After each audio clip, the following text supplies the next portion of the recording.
All right, ladies and gentlemen. Well, I like a good roasting, and I'm sure you guys like a good roasting as well. And we have yet another one from Laura Fryer, the executive producer over at Gears of War. She has made a video, and this video has been getting picked apart by multiple journalists, where she's talking about a bunch of different topics, and one of them has to do with Avowed and the art director, Matt Hansen. And what she says is absolutely spot on that I feel like everybody should see. Because again, guys, I understand Laura Fryer, a little bit of a lefty from what I can understand, and I get it. But ultimately, she seems to understand from the player's perspective to keep your nonsense out of the game, and also don't attack people who are giving you criticism on your game when you, as a company that is providing a product to the consumer, has every right to be criticized for that product. If you haven't heard, the art director of the game Avowed, which is set to ship early next year, decided to post some comments publicly about his game. Apparently, there are pronouns in the game, and Elon Musk reacted on X,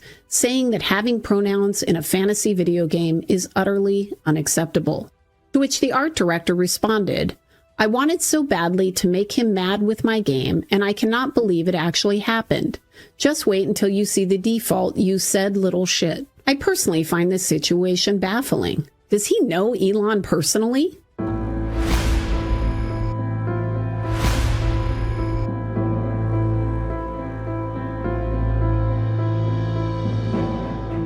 And again, guys, I'm not saying she's on our side or anything like that. Trust me, I'm not stupid. I totally get that. But I do like what she is saying, and I can appreciate the fact that she's saying it. So let's get into the article, guys, from Phantom Pulse. But of course, before we do, if you are new here, just consider hitting that subscribe button. I would greatly appreciate it, and like the video to push us out into that YouTube algorithm.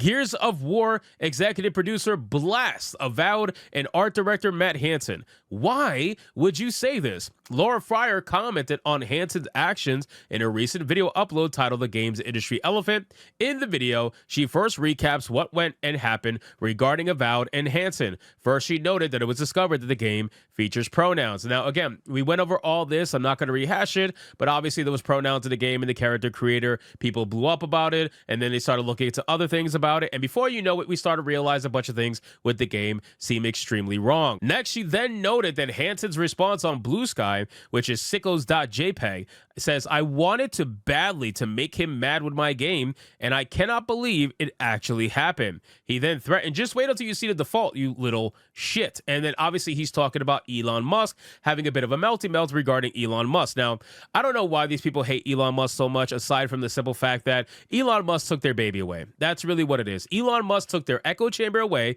the same echo chamber that made them truly believe that 95% of the world was an American progressive. That's really what, that's really what it was. Like 95% of the world was a liberal progressive. That's what they thought was happening in the world, because Twitter, being the social hub that it is, and the primary one at that, was censoring basically anything that wasn't a hardcore left-leaning ideology. The moment you spoke on Twitter and you decided to say anything remotely related to Trump, done, banned, suppressed, shadow banned, all that stuff. And it's been proven. We've seen it. We have seen the algorithms. Elon Musk exposed it all. They had a great thing going for them, but at the end of the day, money talks, and they sold Twitter because they probably thought that Twitter was going to get run to the ground when Elon Musk took over, and yet it's still here.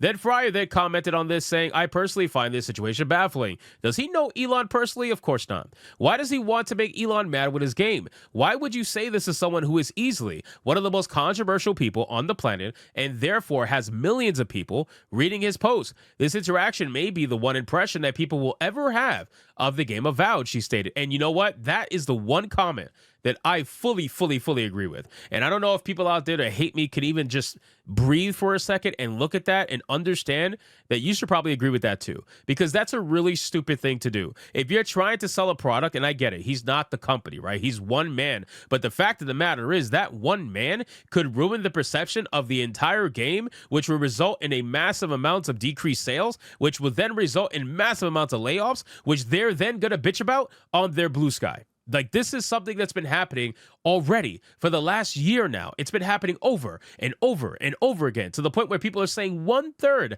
of the gaming industry has experienced a layoff to some extent or some way. 1/3 in just 1 year. So at what point do we admit that maybe attacking people who might buy your product is not exactly a good strategy, right? Attacking people who may potentially even look at your product is probably not a good strategy. Nobody wants to go to buy a house and then go told to fuck off by the realtor before you even get to the door, because that's literally what's happening here.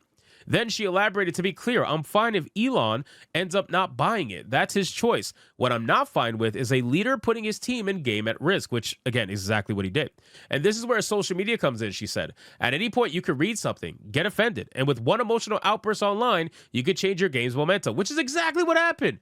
That's exactly what happened. Avowed was one of those games where it wasn't massive yet. Some people heard of it, not everybody heard of it, but it was kind of like under the radar-ish, right? It was one of those games where, okay, like the hardcore people might have heard of it, but for the most part, it's still flying under the radar sort of a thing. Then the whole drama happened, and then that was it. The game got absolutely destroyed. Now it's all negative for the most part, with very little positive. And we all know that little bit of positive online doesn't equate to sales, because we've seen that happen with multitude of games where they retweeted, they quote tweeted, they say great things about it online. Oh yeah, Concord is amazing. It's so much fun. It's one of the best games I've ever played. Dead. In 10 days, dead. Right? Suicide Squad, nothing's wrong with it. The game's fine. You know, they're going to keep supporting it for years. They've already said that. They promise. Dead. The game's dead, right? So it's like these guys clearly are not able to support the projects that they say they're going to support on Twitter. So the last thing you want to do is to alienate the other side of people. They may or may not support you if you just shut the fuck up and offer them a product and see if they like it. It's capitalism, right? It's just market your game for a game and not for a message, and let's see who picks it up. I'm not saying you're going to succeed, but I am saying you're going to have a little bit of a higher chance. You know what I mean? There is definitely, without a doubt, a little bit of a higher chance if you take a neutral route and you decide to just market your game as a game, because that's what people are looking for. Games. They're not looking for preaching. They're not looking for messaging. They're looking for games. So then, of course, Avowed is likely going to be a review bomb. She predicted, there are plenty of people that are more than happy to join in the fight. Avowed is now mired in controversy, and when they launch, they will have to overcome this situation. They're not going to. They're not going to. You're not going to be able to overcome that. It's a Game Pass game. Like, you're already not going to have enough sales just being a Game Pass game alone. Now you're going to throw in the controversy? Yeah, no, all the hardcore people that are avoiding Game Pass and want to add to their Steam collections, they're never going to do it now, for the most part. Very few are going to do it because you decided to attack them. It makes no sense. Then that's a tragedy, because it sounds like it might be a great game, and it's heartbreaking to think that it may never get a chance. Fire concluded. I feel sorry for the team that's working on the game, because having all of this going on while you're trying to finalize a game is not fun. Well, they got one man to blame for that. That's the thing. They got one man to blame for that, and that is Matt Hansen. While Fryer rightfully questions Hansen's actions, at the end of the day, he only put oil on the fire, given that he and Obsidian had already included pronouns in the game, a clear sign that the game will be pushing woke ideology. Nevertheless, she is right that the game now faces a much higher hill to climb than it likely would have. The game currently has 53,374 followers on Steam, just a month and a half out from release, and it's only the 31st on Steam's wishlist and just 1,360 on the top sellers list. I mean, think about this, guys. Dragon Age the Veilguard is hundreds of times higher than this game is on the top sellers chart. And we already know how Dragon Age the Veilguard is doing. So can you imagine how Avowed's going to do when it releases on Steam? This game is cooked, bro. And it's all because of Hansen. Hansen is the reason why. This game had every opportunity to just fly under the radar a little bit and eventually get some good traction through maybe word of mouth if the game ends up being good. But no, that's not going to happen now, because one person decided to have a melty melt and throw a tantrum about Elon Musk on Twitter. So anyway, guys, thank you so much for watching this video. Hope you did enjoy it. If you did, consider leaving me a subscribe. I would greatly appreciate it. Don't forget to like the video, comment, let me know what you thought, and I'll see you guys on the next one. Hypnotic out.